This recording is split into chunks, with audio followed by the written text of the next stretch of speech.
Due to the graphic nature of its content, listener discretion is advised. From the halls of Montezuma to the shores of Tripoli, we fight our country's battles in the air, on land and sea.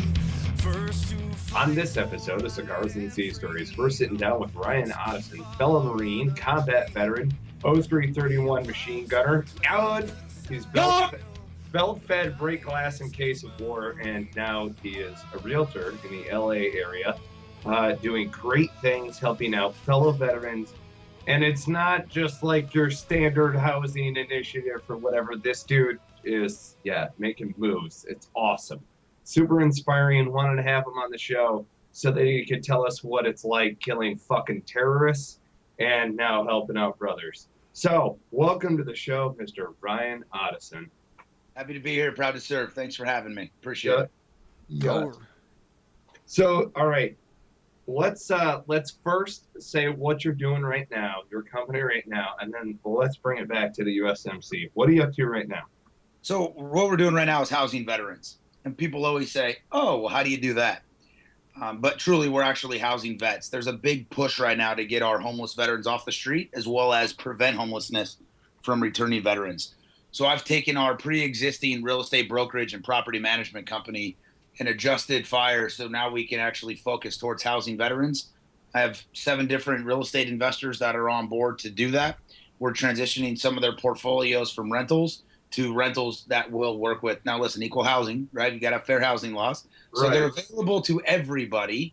However, they do appreciate a veteran who has a nice rental application package. So we're actually taking vets off the street and putting them into rental properties. And then we're taking veterans who will call in and say, hey, I'm about to get evicted for whatever reason, reaching out to the landlords, trying to prevent that from happening. And then quite honestly, we've done that twice. Typically the landlords, once we get involved, understand what the needs are. They understand a little bit better only because we have a real estate background. So we're literally housing veterans. Nice. That is awesome. So how do you find them? It was a 3-year journey that went from the tail end of the real estate bubble. So we moved to California in 2008. The market fell out, which was beautiful. And we sold a bunch of think about this. I was literally selling houses in Southern California. Now, listen, it's not the best neighborhood, but Southern California real estate, for $55,000, you could buy a house. So I was selling those like hotcakes to investors. When that went away, and that's a whole other conversation we can have later, when that went away, I wanted to know why. Where'd the inventory go? So I started tracking it. And then I was watching my property owners bend over backwards to house low-income people.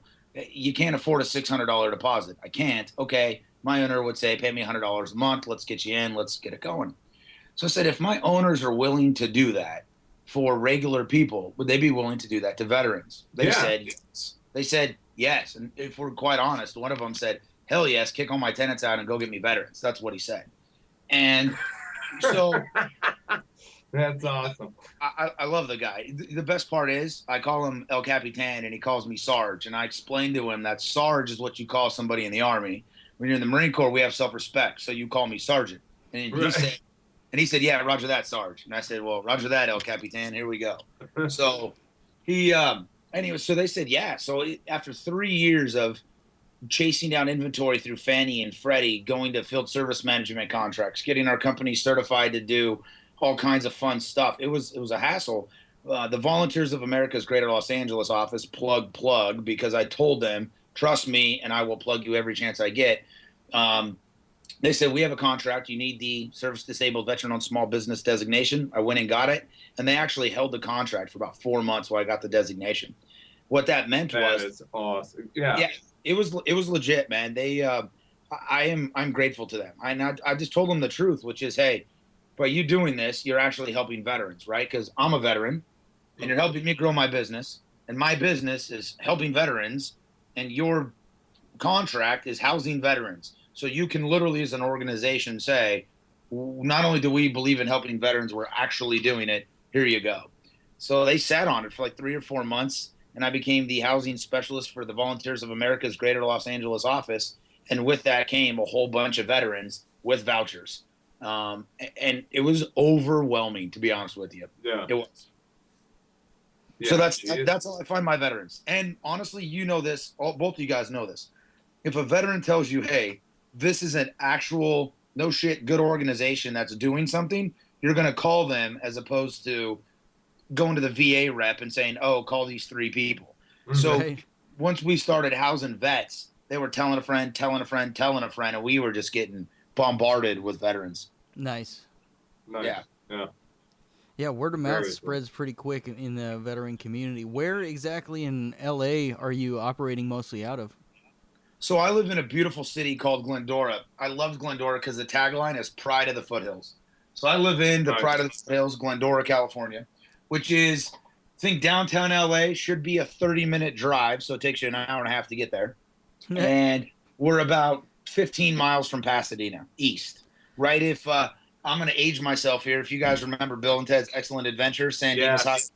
Yes. So I literally get to drive by San Dimas High School on my way to church. It's legit. So are you like, That's awesome. is that Yeah. next to My son is Azusa? now and- 12, but since he was 8, he understands what excellent. So Right. Yes. Oh, that's great. Yeah. Hell yes. So So- it's good. So I actually live in Glendora, out in the suburbs of LA, and we operate 50. We're starting to move a portfolio. This is how much you got to love one of my clients. Honestly, El Capitan is moving a portfolio of real estate from San Bernardino into LA County just so he can house veterans in LA. Very cool. That's awesome. And it's a decent portfolio, right? Dollars don't matter, but let's say it's plus 10 veterans will get housed. Closer to 15 will get housed because this guy wants to house vets so much. Very nice. Yeah, it's good. So that's where I'm at now. Now, is he himself a veteran? He's not. He's not. And he's just, He's not. all right. He's like, hey, man, they're solid people. They're probably just, I mean, it's good business in general. For the most part, I mean, I don't mean to be a dick here, but I would assume that veterans are probably a little bit more trustworthy than the general population. You know what I'm saying? So if we're being honest, the answer is, of course. But then the real answer is, in boot camp, you guys know there's always 10%, right? Yep. And this is the part nobody wants to say, but it's the truth. Typically, the vets that are hustling, you get out, the trustworthy ones you want as a tenant, or you, or me, right? Somebody. These are the people that they want. The problem is we often get maybe not the 10%, maybe it's the 25%, right? Guys that just couldn't get it. And quite honestly, I'm telling you right now, most of the homeless vets we're getting aren't the 10%. They're the Vietnam vets. Quite honestly, they're the older generation of vets who are just now starting to come out of the woodworks and say, okay, it's acceptable. I'm comfortable. I need help. And they're reaching out. You talk to some of the post 9/11, and not all of them, but some of them are the 10%. So it's how do we do that? Listen, let's be honest. The 10% of the veteran population is better than 90% of the civilian population. Mm-hmm. Yeah. Mm-hmm. Yeah. It's one of those things where it's necessary. You know, it's almost sad how necessary it is, exactly doing what you're doing. And a lot of these guys, when they're coming out of the woodwork, it's, God, I hesitate saying that it's a point of pride so much as it's almost been like hey, stay behind the shadows for a very significant reason. And now I think we're making it in vogue, almost, in order to come out of the woodwork and stand shoulder to shoulder, which is good. I mean, it's solid. So I commend you on your work, my man. That's Thanks, awesome. man. It's necessary. I think you're right. In vogue is the right term, right? You think about the percentage of people now who actually served, who are actually veterans, and it's so small. Yet most people are one touch away, 2 touch away from knowing a veteran. Everybody knows a veteran. But why is that? Well, that's because everybody's letting somebody else fight for their freedom, right? Mhm. So Uncle Jimmy's cousin hairdresser, well, everybody knows Uncle Jimmy's hairdresser, right? Well, she served? Yeah, she served. Oh, you mean the school janitor served? Yeah, he served. How come you never knew? But we haven't done it. And so I think, quite honestly, and I'm going to pat you on the back here, Michael, it's stuff like this, right? It's stuff like the EBV program we're a part of. It's stuff, big people getting out there saying, hey, we have to change the face of what it means to be a veteran. Because if we don't do it now, quite honestly, us post 9/11, let's go post Gulf War I veterans. If we don't lead the charge in changing the face of what it means to be a veteran, then we have failed the Vietnam era veterans as much as the rest of the civilians have. Because there is so much money and energy and programs and resources thrown at us, I believe out of guilt of what happened after Vietnam, that we owe it to them to do better because we have better. Does that make sense? At all? Yeah. So I commend you for having a podcast full of a bunch of veterans who are trying to create dough to help other veterans. Right on, brother. You know, it spans across the generations. I mean, like you guys are saying, we see the Vietnam vets, and they're primarily the ones that are homeless, but then they're also a large majority of the ones that are comprising the 22 a day statistic, which is, some people say it's higher, some people say it's lower. I don't know. Our generation is getting treated so much better, and we have all these resources, and like Ryan's saying, we need to turn around and do well for their sake. But also, I mean, it bears mentioning, I mean, they're still kind of getting shit on, you know, and it hasn't ever gotten to the point where they're getting treated well, and that's why I think they're the ones offing themselves all the time, you know. And I mean, that's not to say our generation doesn't have their own issues, but I mean, there's something to be said about, you know, that we're not treating them right yet. Well, and I think nowadays we have the ability to create a workaround that they didn't necessarily have. Like, what I mean by that is technology and a lot of these other different things have allowed us to go outside of the system in order to help each other. The way that you are, Ryan, I mean, you're using essentially the system to whatever extent in a proper way, but you're getting stuff done on behalf of other veterans who wouldn't otherwise be able to navigate it. And that's a force multiplier. And that's the biggest thing that I'm seeing out there. Absolutely. And I think to Sebastian's point, right, I think that's what he means, is they're still not, right, the guilt has been relieved by the people who did the Vietnam veterans dirty by giving it to us. Mm-hmm. So now it's our responsibility to take those resources and move. And like you said, operate within the system, but now you can still exploit something and stay within the boundaries, right? I mean, think about it. We hold ourselves as combat war fighters to certain rules, right? Geneva Convention, go get it on. And we can lay waste to countries in a matter of days and weeks and still hold ourselves to a higher standard. And I think that's it. I mean, I'm trying to say, how can I operate within? Tell me what I need to do to get access to the inventory of real estate within the nation. Tell me what I need to do in order to get access to the veterans who have vouchers. Just tell me the guidelines and get out of the way. I don't need you to tell me how to do it. Tell me the end result, and we'll accomplish the mission. So I think you are hitting nail on said head. Hey, so how can veterans find you? Right now, the VASHnetwork.com. The VASH, VASH, network.com. So VASH stands for Veterans Affordable and Safe Housing. I'm not smart. That's the name of the voucher that the Department of Veterans Affairs and HUD came up with. So it was sort of interesting. I have ottosenco.com is our company website. So if you want to buy or sell a house, cheap, shameless plug, go there as well. Or if you want us to manage your properties, ottosenco.com, and we'll take care of you. But the VASH network is literally, here's what scratches my noggin. There isn't one. You can go right now and you can type in HUD VASH Homes. You'll come up with my website. But if you type in something else, there's not one national database built to help our veterans find housing with this voucher. All the case managers send them to Craigslist, GoSection8.com, Social Serve, all these other websites that are inaccurate, waiting list. It's a difficult thing where I said, you got to be kidding me right now. I mean, I'm a realtor, right? That's what I do for a living. There has to be something. How difficult is this? And I'll tell you, God bless Keller Williams for wanting to partner up with our Ottosen and Company. They heard us pitch a listing, and I give 10% of all my commissions to local charities. So whatever community I'm selling a house in, I find a veteran-friendly charity, and if I sell a house, 10% of my commission goes right to that charity. So that way the homeowner feels like they're contributing to actually housing a veteran. So if you're a vet and you have a HUD VASH voucher, if you have SSVF funds, you can go to vashnetwork.com, and we're starting to grow the database of landlords that are willing to participate right now.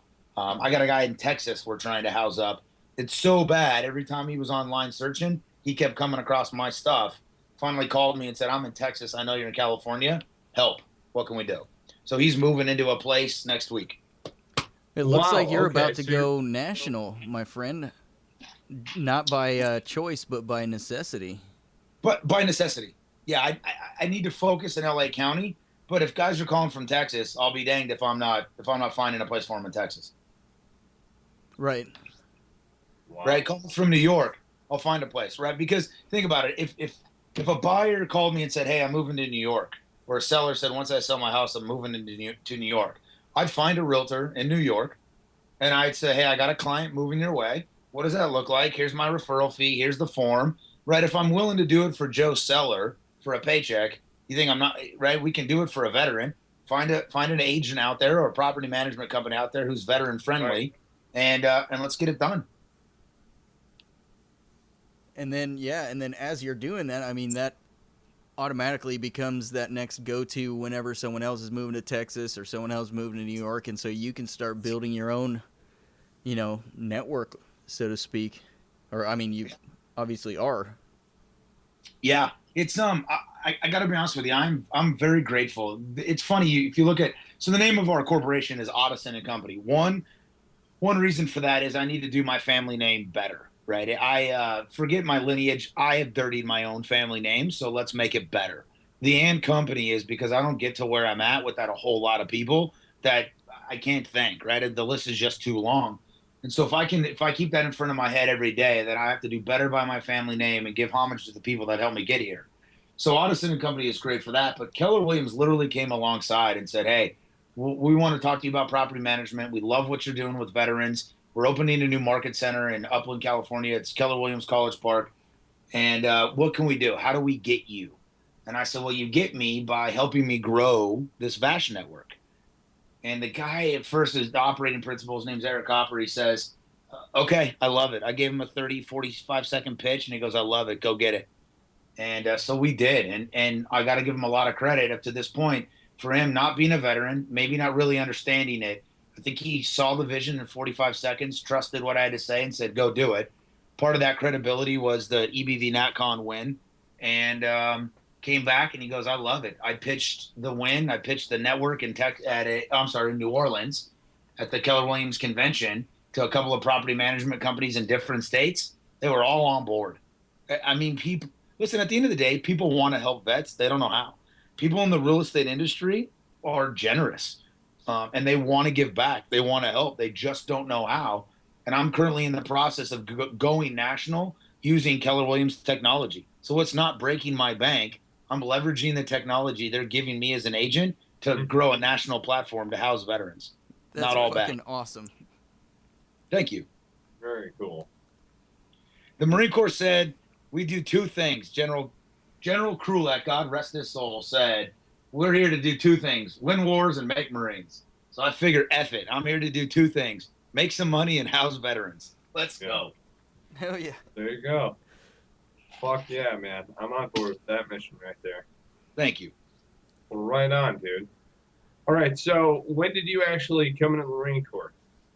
So I joined the Marine Corps at the age of 17. My mommy and daddy had to sign me in 1996. Nice. So not completely old yet, but not a young buck anymore.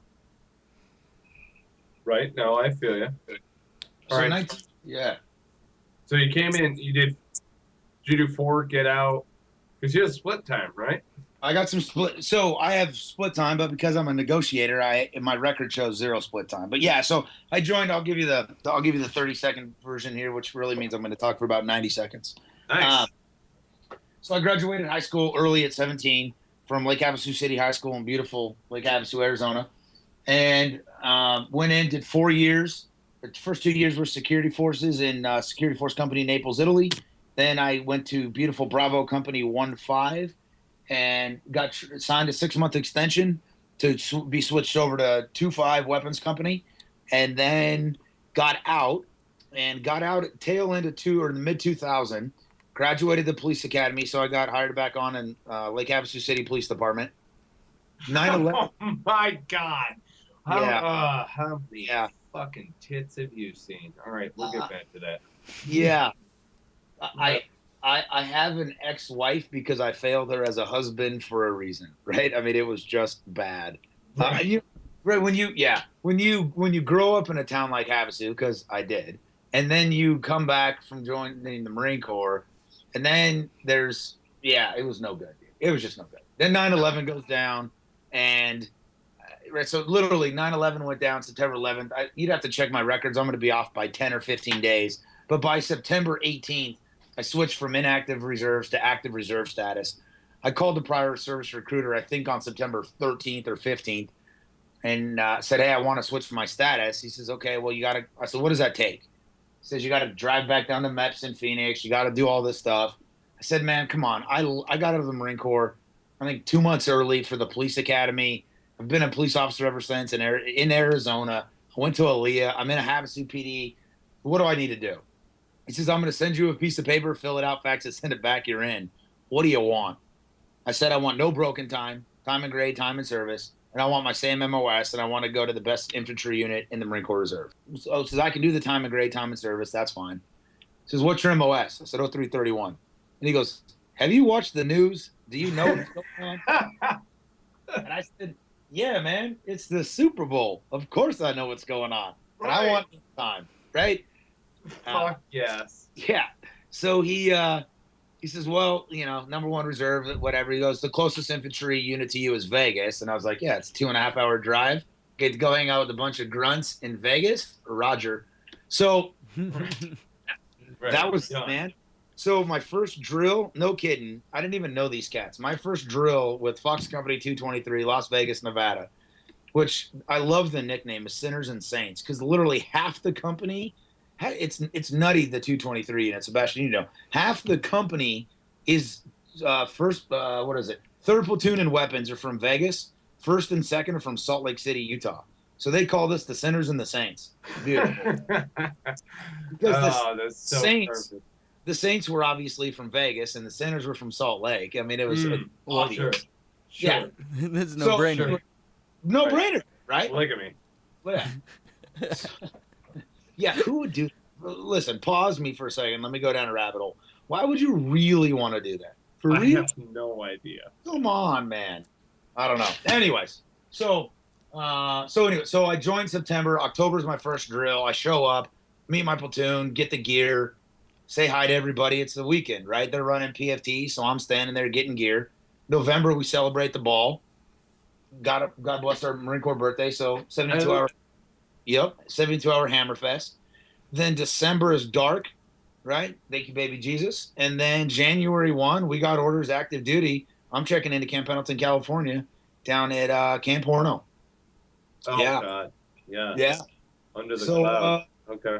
Yeah, so we check into a, no kidding, shut down, condemned barracks, no heaters, hot water's not working, missing windows, traditional Marine Corps style. Nobody was surprised. Nobody was Still surprised. like that. Still exactly like that. In fact, I'm not kidding you when you say that. I live an hour from Pendleton, right? So I could be at those barracks in an hour and 15 minutes. And I went by there to see if they were still there. They had demoed them because there's a lot of construction going on. And that squad bay is still there. Still missing windows. Still there. Still, Right. Of course. Yeah. Right. Oh, yeah, no. I wasn't fucking around. No. Right? Like, No. that place is still there, Oh, yeah. No, No. I turned my SIF gear in and checked out of that place in Horno. Yes. When I tossed my boots over the line. Oh, yeah. So that was it, man. So that was January 1, 2002. I'm back on active duty. We did Homeland Defense for a year. They were getting ready to demobilize us because at that point in time, I think we were the longest Marine Corps Reserve unit on active duty. And then they said, ha, ha, ha, just kidding. Ha, ha, ha. Welcome to Kuwait. Right. That was that. Welcome to Kuwait. And when old G. Bush said, Saddam Hussein, you have 48 hours. We were 5 miles off the border of Iraq. 24 hours later, they missed the target with some missiles, and We went and danced with some Iraqis. Hell yeah. Yeah. There it is. The old push. The old Bush. That was a terrible impression, by the way. For reals, that was bad. Usually I do a better job. That was horrible. You can't be in denial about stuff, dude. That was just terrible. Yeah. If I was Bush, I would be like, who the fuck threw a shoe? You know what I'm saying? Like, who does that? Who takes off their shoe and throws it at somebody? You know what I mean? That's the one time where Bush legitimately could have raged the fuck out and knife-handed somebody. Like, flown into the back row. Yeah, but you gotta appreciate his response. Right. He was just kind of smiling like, what just happened? Right. Because you know what Bush was thinking? You ain't running away very fast, are you? Right. Jesus Christ. Tool. Oh my God. All right, so now that we've got the history, let's get a sea story. What you got for us? What happened that is so funny that you piss yourself every time you think about it? Oh, dude, I don't even know where to start. So I am and I don't even know the rule. I don't even know like what is the official? I'm a cop and I can't even think of this term. What is the there's a period of time where they can't come after you for a crime, right? Statute of limitations. I don't even know what that is yet, but I gotta have passed it. So I got a great shitbird story and I got a great don't go to Tijuana story. Perfect. Allegedly. No. Yeah, okay, allegedly.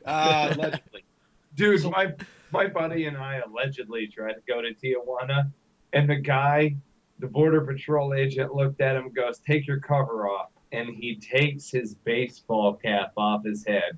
And I'm like, you dumb son of a bitch. And that was it. No Tijuana. No Tijuana. What year was that? 405. Okay. So I'm talking 98, 99, 2000. I mean, you could still. My buddy and I I have an ex-wife. I got a current wife, but I got an ex-wife. And my ex-wife was in the Navy. She was on deployment. It worked. Seriously, this stuff doesn't happen very often. My best friend when I moved to Havasu from Southern California, I was in 6th grade. He's still my homie, and he was the admin clerk at 2-5. So he helped get my transfer, right? Then so when my ex-wife goes on deployment, he moves into my apartment out in Oceanside. Back then, we would literally drive to Rosarito, eat at a restaurant, and drive back for dinner on a Tuesday because we could, right? The border was 5 minutes. Right. And so allegedly, I may or may not have already drinking a bottle of vodka on the way to Tijuana one weekend. In theory, we had a hotel somewhere close to the Rosarito Beach Hotel. And perhaps I might have had more to drink once I got there because the street tacos didn't nearly fill up my fat belly. And I may or may have been not getting my groove on the stage at so it started at Rock and Roll Tacos, which is no longer with us, by the way. God rest its soul, because that was a beautiful establishment. So we're at Papa's and Beer, just getting it on. Well, Papa's and Beer's got that elevated stage, right? The problem is when you're that hammered, depth perception, gravity, it's a real bitch. Right. And so I may or may not have taken a header off the stage onto the dance floor. Security didn't find it funny, but all my buddies did, and I did, and nothing was broken, nothing was bleeding. So I popped up and kept dancing. But they wanted to escort me out of the establishment. They were like, no bueno, senor. They said, no bueno, senor. And I said, F you. And we got it on. So I mean, honestly, this is the arrogant, asshole, stupid, drunken jarhead everybody talks about, nobody wants to admit, and I was him. I wore that thing loud and proud. So not only did they do their job, listen, I might have got one or two, but eventually they had one on each arm, one on each leg, and one of them had my head in this really righteous headlock. And as they escorted me out of the bar and tossed me into the ground, they said, don't come back. So one of my buddies, now this is a guy I was in Italy with, right? So he comes over and he's like, dude, go park it by the Jeep. But I'm thinking I've been wronged, right? I'm a United States Marine. It doesn't matter that I'm hammered out of my gourd and I can't even spell my own name. Darn it, I have a right to be in your establishment, even though I'm not in my own country. And so I thought they were so stupid that I would just act like I'd go through the front door and pay my cover charge again. That was dumb. So as they removed me again, I thought that time I would be Spider-Man and scale the exterior wall of Papa's and Beer and drop in on the party. But the paddy wagon and the police that showed up had a different story. So 48 hours later, I get released from jail. I'm on a 96. Thank God. Right, so I literally just hid in the corner of a cell and thought, okay, I'm on day 1 of my 96. You just got to keep track of the days. Don't call until the morning of the 96. Because if you get out before then, there's no reason to sound the alarm, right? Let's just wait this out a little. So the irony of it, every time I think of it, I laugh. Forget that story, because that's kind of funny. People are like, oh, God. But the funny part is I make it back to the Jeep, find myself sleeping with my head on the tire. The guys are hooked up with chicks. They're doing their own thing. And I realized that when the bouncers originally threw me out of the bar, I landed in a big steaming heap of horse shit. And I had that all down my leg for the last 48 hours. So, yeah, every time I think about that story, I think about don't go to Mexico because you don't want to go to jail. But I'm thinking don't go to Mexico because you don't want to wake up with horse shit on your leg. I don't know. So that was one time. The Shipard story is pretty good as well. Right. So you guys know what a Shipard is. I don't have to explain it. I won't say what company I'm with because right now I believe that we have pussified and emasculated a lot of the Marine Corps. So this would be constituted as hazing back then. I just called it a good time. So we're bored. I'm in a weapons company. We're with some Jeeps. Oh, you like the way I just dumbed out my unit anyways? Like we're stupid. So I'm not with weapons company. I'm with somebody else. And got this guy on the hood of a Jeep. Somebody totally else, Sergeant Major. I'm not with them. Sergeant Major, I didn't have my hands in my pockets. Did I say I was in the Marine Corps? Because I was in the Army. Right. Let's go 82nd Airborne. Whoop, whoop, whatever they say. So I got some guys, a good sport, halfway decent jarhead, which meant he was a Shipard. And literally we find this feather on the ground. Now imagine the old Jeep Willies, barbed wire, packs hanging off the side, 50 cal, smoking and joking, having a great time. And this guy kind of is a Shipard. And I see this big, looks like a turkey feather. So I have him literally standing on the hood of a Jeep, flapping his arms up and down with feathers, saying, "Peacock, peacock," jumping off the hood of a Jeep, trying to fly. And I said, see, not even Shipards can fly. Beautiful. I mean, The good times of the Marine Corps. so we got more. I just don't know how rated you want to go. Oh, Or you can say whatever the fuck you want, man. Beautiful. All right. Yeah. So Yeah, I mean, it's one of those things. People kind of expect it at this point. I mean, we talk about folks getting blown up and not really too gory and graphic and stuff, but every once in a while you get blown up and shit's funny. You know what I mean? honestly, it. So where's my? Let me see if because it is right. It is. You almost died. And that shit's hilarious. Well, yeah, because what else are you going to do? Cry about it? Exactly. Right? You volunteered to die. Suck it the F up. Look, that is the proper reaction. Okay? Right. Like, you should be extremely happy that you didn't. So I don't know why it wouldn't be. There's a quote of our future president, General Mattis, on there. I have a picture of him. And I love my daughter. She is going to be 16 in June. She's amazing, honestly. Forget the fact that she's beautiful. Forget the fact that she's funny. She is smart. She's raised by a combat veteran jarhead, which means she's wicked smart, wicked funny, right? And has got this gross sense of humor. So I find this, what do they call them, memes or whatever, but this like verbiage with the picture of General Mattis on there. Yeah. And I send this to her because she'll laugh. And I send her, it says, there are some people who think you have to hate them in order to shoot them. I don't think you do. It's just business. Right? I don't even know if that's his quote, but it's funny and it's accurate. And so, right, it's just business, right? I didn't volunteer to join the Marine Corps to become an admin clerk.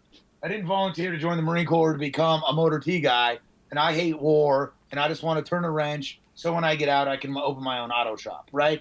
I joined the Marine Corps for the business of going to war. I left a cush job as a police officer in Lake Havasu City, Arizona, with a good-looking wife and a house at the age of 22 to go to the Super Bowl, which was war, right? I mean, you go. So when you see somebody, even your buddy, you're like, damn, sorry that was you, but that shit was funny because you know, right? If you would have taken 2 steps right, that would have been your ass blowing up, and your buddy would have been laughing at your stupid ass. That's just the reality of it. Right. Oh my God.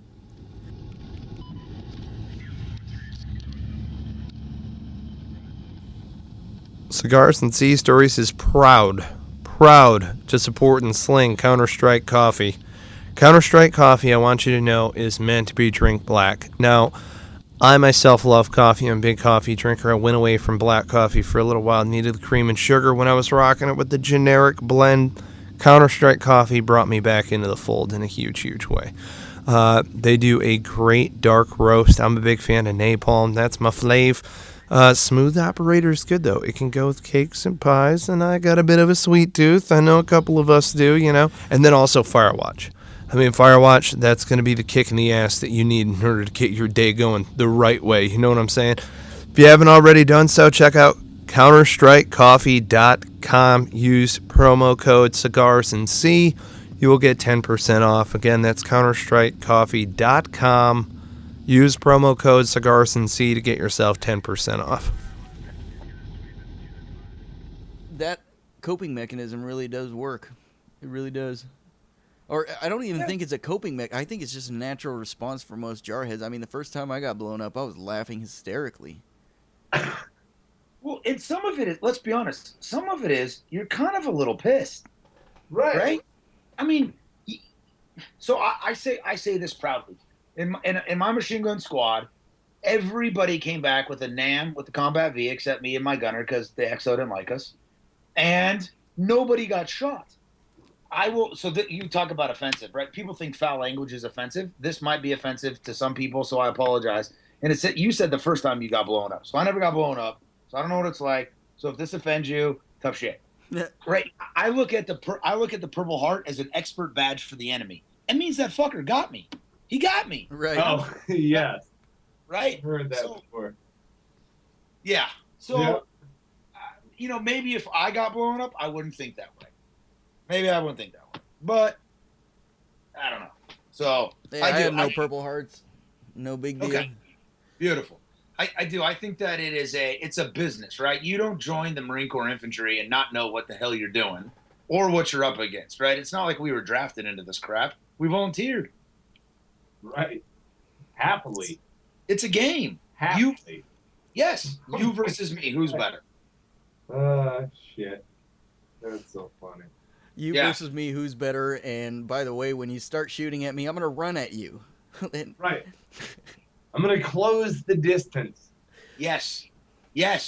People don't understand that, like, why do you run at them? And I'm like, well, you guys think that we're really good shots, and we are, but we like to get closer so that it's easier to shoot them.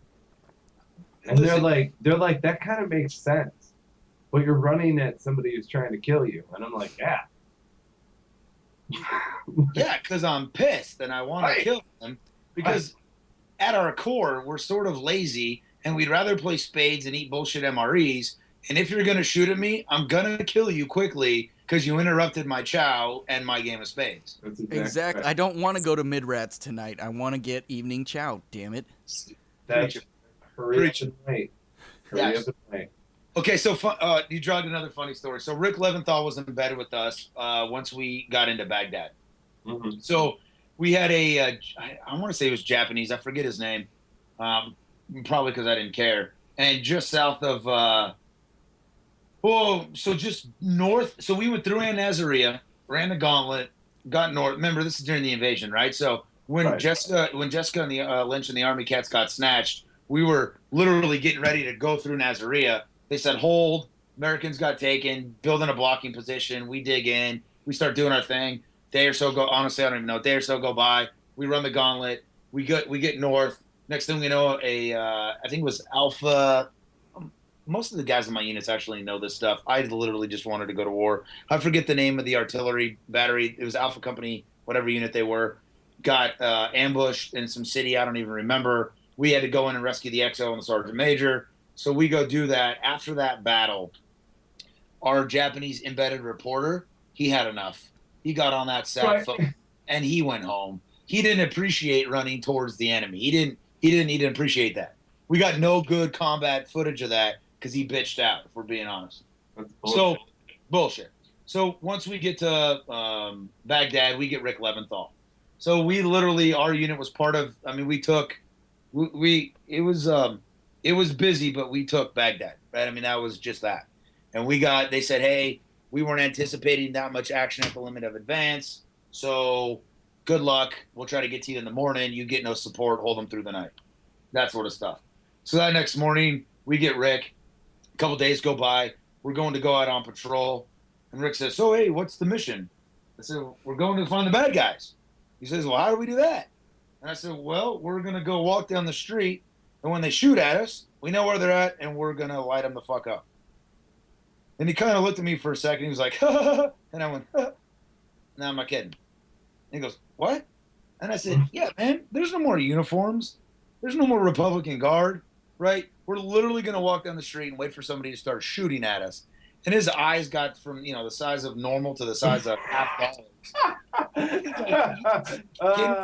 That's kind of cool. Come on, man. Don't worry about it. We'll take care of you. And he just, are you freaking nuts? I said, kind of, but we got to go. Come on, let's go. But he did well. He did. I gotta give Rick credit. He did well. Nice. Oh, God. I'll just never forget the look on his face. We're going to, what? Yep. We didn't have reporters because a lot of them didn't want to go to Rabati at that time, but we had Pat Dollard with us, who was doing some footage. And I don't know. A lot of that footage has started to come out, but I don't know if the series has come out yet. He was talking about doing something later on. Anyhow, very cool guy. Got blown up and ejected out of vehicles. What's that? Yeah. About reporters who didn't want to go there anymore? Quitters. Exactly. You all want to be there for the start. You all want to be there in Kuwait and look at me and give me an Emmy and I was awesome, pay me more. And then when it gets long and drawn out and horrible and boring, but you got to go do it anyways, they quit. Right. Quitters. Or vaginas, either way. Or vagines.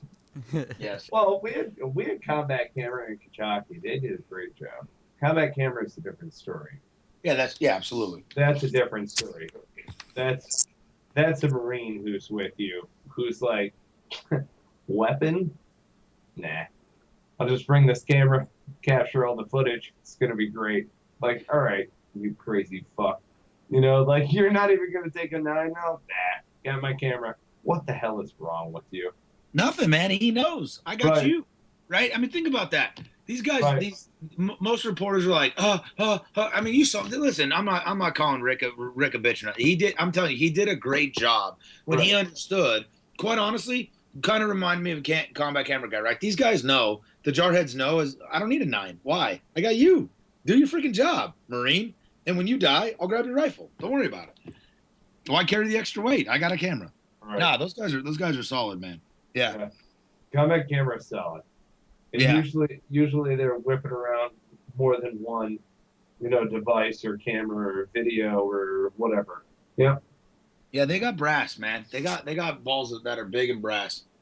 So you guys, so you guys were the weapons company, right? So you guys have jumped some Humvees and had some good time. You guys trained out 29 Palms? Yep. That was our home unit. We were a 3-7 weapons company. Oh, yeah, you poor bastards. All right, so so of course you don't have a suit then, right? So I'm out there for a Desert Fire X and a CAX, but the first one was a Desert Fire X. This is my first time in 29 Palms, not walking everywhere. So I'm just happy. So 2 things happened. Well, I guess 3 things. 1, it was the first time I was happy to go to 29 Palms. 2, it was when I realized that under the vehicle commander seat, there's nothing but space. Yes. And if you put a 3 mil or 6 mil black trash bag, you can fill that thing full of ice and beer, and it will stay cold for a long time. It was like a portable. It was beautiful. So I realized that. Then I realized that you could actually jump a Humvee in these tank traps. You guys ever done that? Yeah. Yeah. Yes. Dude, not only did we jump our Humvee, allegedly, when it landed, I don't know what happened, but we sparked an electrical fire. So we all bail out of the Hummer. My gunner jumps down like a pro. God bless you, Wall. And it hoses that thing down with the fire extinguisher. And I thought, shit, I'm in the middle of nowhere, and I'm going to have to push this Humvee back. My radio's fried. I'm going to get towed in. No way.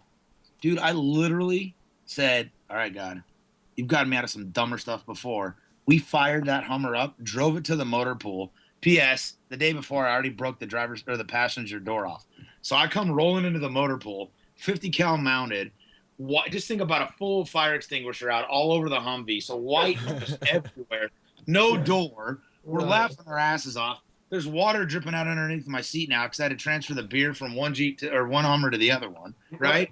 Oh, dude. But that thing we literally roasted that thing, drove it to the motor pool, and they're like, oh yeah, electrical fire, but it looks like these two wires touched for some weird reason, sparked it, but you're fine. Sorry you fried the crypto. Just go ahead and drive over to COM and they'll get you a new radio. And I'm thinking, that's it? Yeah, that's it. Oh, hell yeah. That thing was wicked, dude. Wicked. Oh, it wasn't training unless something broke. I mean, that's how it is. Well, yes. I've seen that was on the driver's side, the electrical fire. Quite honestly, I don't know. I jumped out. So my gunner knew the drill. Grab the fire extinguisher. I'm out of here. Woohoo! Well, the reason why I asked is because I've seen that 3 times. Oh, I love you. So, one of the times, Jocelyn, you should remember this. Do you remember when our platoon sergeant's Humvee lit on fire? You're like 215 or whatever. Yeah. Did that? Oh, dude. Because it's basically where the driver door meets up with the actual, the frame of the Humvee. Yeah. Yeah. Right in there.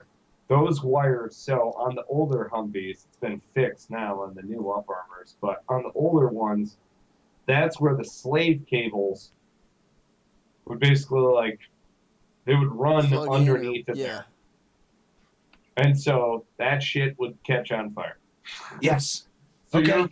You're putting water, so you're putting water, allegedly, and ice and beer, and jumping that bitch and cracking shit open and then causing electrical fires and stuff, which, by the way, I don't know, but I'm pretty sure that the platoon sergeant had Gatorade or some shit that was down in there.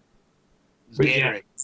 Yeah, it was Gatorade. It was Gatorade. It wasn't 7 Day Store Gatorade either. I swear to God. The 7 Day Store is so money. If you're home unit, you know all about 7 Day. I love my job. I love my job, America. It's a great job. So let me leave you with this thought. One guy was he was a gunner. So I had a gun team. The other gun team's gunner, a good buddy of mine. And one time one time I took him to Havasu before we went to Iraq, and doesn't matter how much, we're on a boat, we're in Copper Canyon, and my man got introduced to a woman who had very little self-respect, and it was the first time I could say, I looked over at him, and I saw his board shorts around his ankles, and I saw the back of her ponytail, I saw his eyes looking like a slot machine, as she was humming the alphabet on his nuts. And then 6 months later, we're in Kuwait, and he comes into we're still in GP tents at that time. He comes to the GP tent and he's like, they touched. I said, what do you mean? Well, the outhouse, the shitters had gotten so full, he went in to take a dump in the middle of the night. And as he set those bowls that had been so delicately nestled in this, this woman had just touched the blue dye full of crap in an outhouse. So as our 45 minutes come to an end, I think that is a beautiful image of the Marine Corps. You can go from such a beautiful, delicate moment in the middle of God's creation and the blue waters of Havasu, enjoying everything, to complete moments of shit, literally. Amen. God bless America. From the halls of Montezuma. There you go. Fuck yes. Jesus. Oh, P.S. I'm a respectable business owner and I house veterans. There you go. Hey, give us your links one more time as we wrap things up. Yeah, no worries. It's the VASHnetwork.com, the VASH, VASH network.com. And you can also go to Ottosen Co, OTT, so Ocean, Tom, Ocean, Sam, Edward, Nora, CO.com, OttosenCo.com. Nice. Very cool. Right on. Thank you so much, Ryan Ottosen. Folks, if you haven't already done so, hit subscribe. You can find us on iTunes, Stitcher, Player FM, and a number of different aggregators. If you have any comments for us, please, by all means, throw them down below. Try to get better at the show descriptions, all of that other fun stuff. Thank you so much to our sponsors, veteranslist.us, helping veteran-owned businesses get found. You can get a featured membership on there for 50% off using our coupon code Cigars and Sea. We're also an affiliate partner with First Data, veteran-only business plans as low as 1.2%. And, oh, Jesus, Counter-Strike Coffee, 10% off with Cigars and Sea. We've got a few other sponsors that are in the works, some other veteran-led businesses that'll be coming out. Get in touch with us. We've been having a lot of other veterans that have been getting in touch with us saying, hey, man, I would love to come on the show and talk about, X, Y, and Z are my products. So a lot of those are going to be coming up in the future. Mr. Ryan Ottosen, 0331, United States Marine Corps. What, you're a sergeant type when you got out? Echo 5, baby. Sergeant, one each. Green. Hell yeah. Yep. 3 sergeants fucking around. No. You know what that means? That means we get shit done. That's what that means. Absolutely. Sergeants run the Marine Corps. That's how it is. Yes, sir. Jocelyn, cue the music.